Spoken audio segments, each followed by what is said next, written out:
அந்த மாதிரி இப்ப நம்ம முன்னாடி இருப்பது வீரத்திற்கு நம்மள்ட்ட குறையே இல்லைங்க. அதெல்லாம் ஒன்றும் பிரச்சனை இல்லை. அது பெயர்லயே இருக்கு, இயல்புலயே இருக்குது, மரபணுவிலே இருக்குது. சத்திரியர்கள், சோழர்கள், பாண்டியர்கள், பல்லவர்கள்னு சொல்லி நம்மளோட வரலாறு இருக்குது. இன்னைக்கு வரைக்கும் நாம வேற மாதிரியான போராட்ட குணத்தோட தான் இருக்கிறோம். அதுல மாற்று கருத்து இல்லை.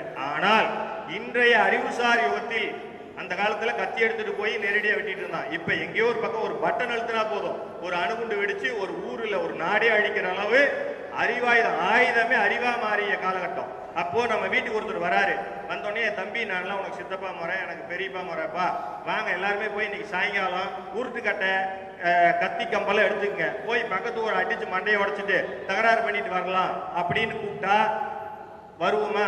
முதல் கட்டமா அவரே என்ன பண்ணுவார்னா, என்னோட பையனை நான் முதல்ல ஹாஸ்டல் அனுப்பிச்சுட்டு வரேன், படிக்கணும் நல்லபடியா, உங்க பசங்களை எல்லாம் கூட்டிட்டு போலாம் அப்படிங்கிற மாதிரி தானே இருப்பாங்க. அந்த மாதிரி அடிதடிக்கு கூப்பிடுவதற்கு இங்கே தேவையில்லாத சூழ்நிலையை நமது சிஎன்ஆர் அவர்கள் மட்டும்தான் வன்னிய இனத்தில். ஏன்னா வன்னியர்களாவே வீரமிக்கவர்கள். அவர்கள் கையில கல்லோ கம்போ கொடுத்தீங்கன்னா அடிச்சு மண்டை உடைப்பாங்க. 10 பேர் 50 பேர் கூட்டமா சேர்ந்துக்குவாங்க, பயங்கர பிரச்சனை கிளப்புவாங்க.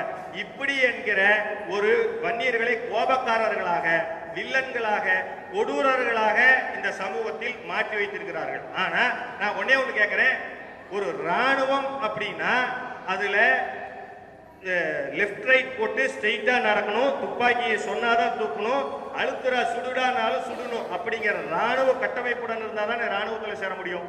மன்னர்கள் படையாட்சி என்கிற பெயர் வரலாற்றில் நம்மளுக்கு இருக்குதுன்னா, படை கொண்டு ஆட்சி நடத்தியவர்கள்னா இந்த மாதிரி ரவுடிகளை சேர்த்திட்டு ராஜராஜ சோழனோ அல்லது பாண்டியர்களோ பல்லவர்களோ படையெடுத்து போயிருந்தா சொன்ன பேச்சு கேட்காம கண்ட்ரோல்லெஸ் பீப்புள்ஸை வச்சுக்கிட்டு அவனால ஒரு நாட்டை கண்ட்ரோல் எடுத்திருக்க முடியுமா?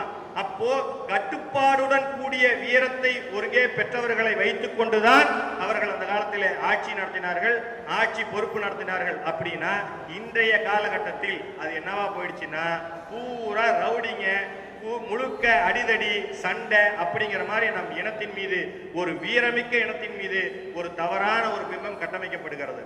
நான் சொல்றேன், ஐயா சொன்ன மாதிரி தான் இப்போ சண்டை போடலாமுங்க, நாம் எல்லாரும் போய் ட்ரெயினை மறியல் பண்ணலாம், அடிச்சு உடைக்கலாம், பஸ்ஸை உடைக்கலாம், நம்மளுக்கு உடனடியாக நம்மளுக்கு 20% இடஒதுக்கீடு கொடுத்துருவாங்க, 50% இடஒதுக்கீடு கொடுத்துருவாங்க அப்படின்னா குஜாரினம் மிகப்பெரிய போராட்ட கலவரத்தை ஏற்படுத்துச்சு.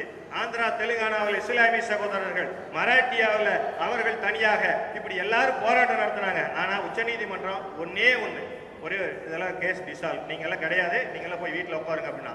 அப்போ இதே ஐயா அவர்கள் பதிவு பண்ணுகிறார், இதே சாலை மறியல்ல இப்போ 2 லட்சம் வன்னியர்கள் மீது வழக்கு தொடுத்திருக்கிறாங்க அந்த காலத்துல. அப்போ இவர் ஐயா அவர்கள் பெயில் அப்ளை பண்ணி தன் மீது